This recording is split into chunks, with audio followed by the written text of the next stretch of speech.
సమైక్యవాదం వినిపించే పార్టీలకే 240 సీట్లు వస్తాయి అంటున్నారు ఎంపీ లగడపాటి. తెలంగాణలో భయానక వాతావరణం సృష్టిస్తున్నారంటూ ఆయన ఆరోపించారు. ఉద్యోగాలన్నీ సీమాంధ్రులు తన్నుకుపోతున్నారంటూ అభాండాలు వేయడం భావ్యం కాదన్న ఆయన యూపీఏలో కూడా సగానికి పైగా పార్టీలు విభజనను వ్యతిరేకిస్తున్నాయి అన్నారు. అలాగే రాష్ట్రంలో అధిక శాతం ప్రజలు శ్రీకృష్ణ కమిటీ ముందు సమైక్యవాదాన్ని వినిపించాయని లగడపాటి చెప్పారు. హైదరాబాద్ మాది రాజధాని అని చెప్పి అక్కడికి అనేక మంది ఐటీ వాళ్ళు 3 లక్షల మంది పనిచేస్తుంటే వాళ్ళకి అనుబంధంగా డ్రైవర్లు కానీ అటెండర్లు కానీ వాళ్ళంతా సుమారు 15 లక్షల మంది పనిచేస్తారు. ఎక్కడి నుంచి వచ్చారు వాళ్ళంతా? 22 జిల్లాల నుంచి వచ్చారు వాళ్ళంతా. ఎందుకు వచ్చారు? హైదరాబాద్ మాది వచ్చారు. శ్రీకాకుళం నుంచి రాలేదా? విజయనగరం నుంచి రాలేదా? కడప అనంతపురం నుంచి రాలేదా? వాళ్ళంతా ఇవన్నీ గమనించే 461 పేజీల రిపోర్టు శ్రీకృష్ణ కమిటీ ఇచ్చింది చాలా స్పష్టంగా. ఇది కాకుండా ఒక 8వ చాప్టర్ చాలా డీప్ గా చాలా మొత్తం అధ్యయనం చేసి ఇచ్చింది. ఏమనంటే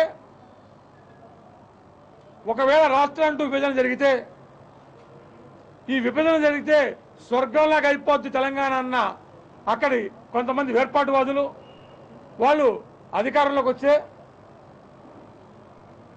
ఇంటింటికి ఉద్యోగం ఇస్తామని చెప్పారు.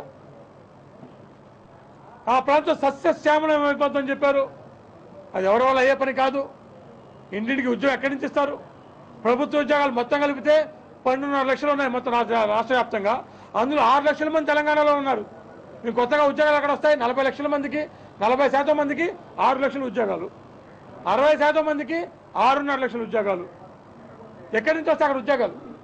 ఆ కొత్తగా ఉద్యోగాలు రాక ఆ ప్రాంతం సస్యశ్యామలంగా ఎటువంటి మార్పు లేకపోయిన పరిస్థితిలో ఆ యువతంతా ఆందోళన చెంది వాళ్ళంతా కూడా ఉద్రేకానికి లోనైనప్పుడు అక్కడ రాజకీయ నాయకులు వాళ్ళ తప్పుని కప్పుపుచ్చుకోవడానికి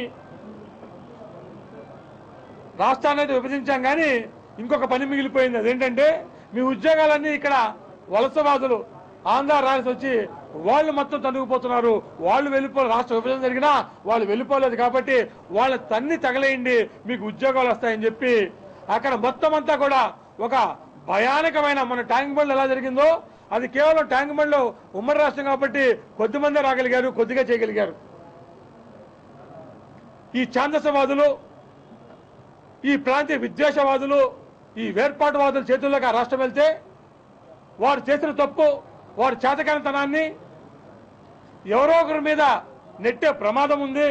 తద్వారా అల్లకల్లోలం అయిపోతుంది మొత్తం అంతా అని చెప్పి హైదరాబాద్ చుట్టుపక్కల అంతా కూడా అని చెప్పి శ్రీకృష్ణ కమిటీలో చాలా స్పష్టంగా చెప్పారు.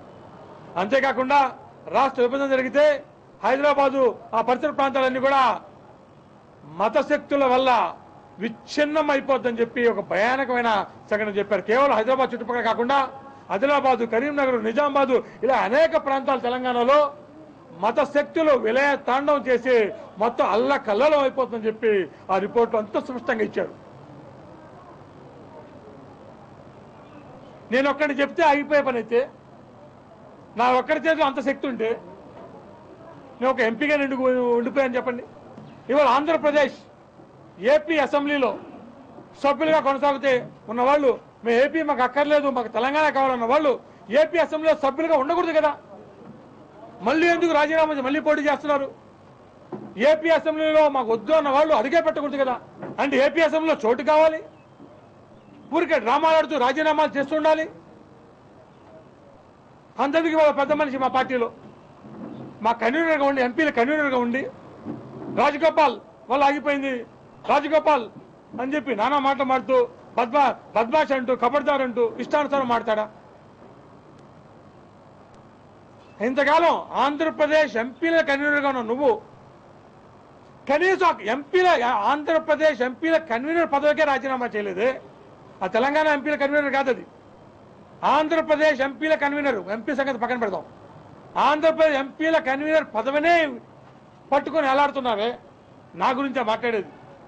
నాకంటూ భావం ఉంది, ఒక సిద్ధాంతం ఉంది కాబట్టి ఈ రాష్ట్రం విడిపోతే ఈ రాష్ట్రంలో ఉన్న 8.5 కోట్ల ప్రజలు అల్లకల్లోలం అయిపోయి ఇబ్బంది పడతారని, ఈ రాష్ట్రం అధోగతి పాలవుద్దని ఒక భావనతో నేను రాజకీయాలను తప్పుకుంటా అని చెప్పి రాజీనామా ఇచ్చేసి నేను వెళ్ళిపోయాను.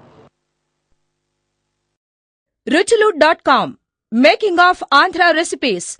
Recipe videos in Telugu for all varieties of veg, non-veg, baking snacks and desserts. Please visit ruchulu.com.